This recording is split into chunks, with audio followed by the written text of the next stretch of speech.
Hi, my name is Grace Sledge, and the myth I picked was that happily married people don't have conflict. My parents have been married for over 30 years, and my grandparents have been married almost 70 years. So growing up, I was surrounded by couples that have been through a lot, and conflict is just natural.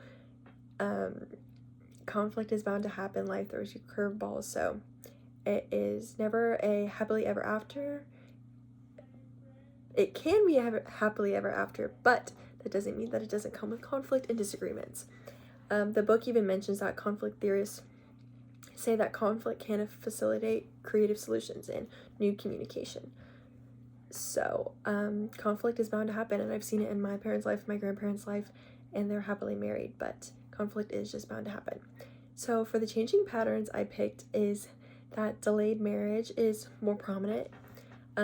I've witnessed this in my own life. My cousins just got married and they're 28 and 29.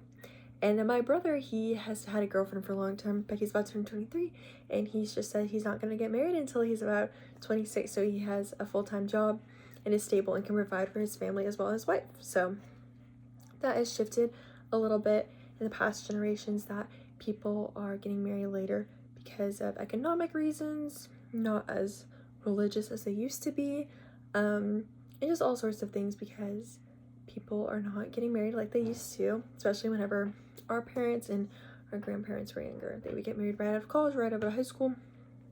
So it's shifting. The book even says the median age for people getting married, men is around 30, 31, and then women is around 28.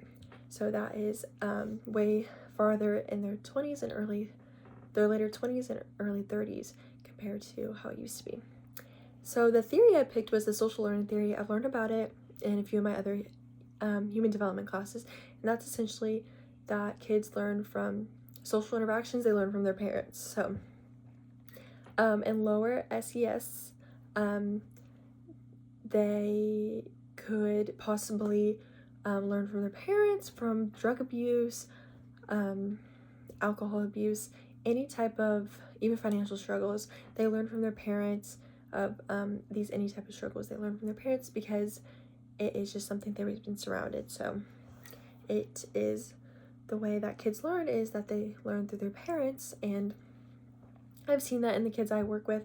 Obviously not as drastic as drug or alcohol abuse, but in kids, even the way their mannerisms work or how they value education. As like an elementary school kid, you can tell which parents really value their education in sports and working hard, while some are kind of just like, oh, my mom doesn't care if I do this.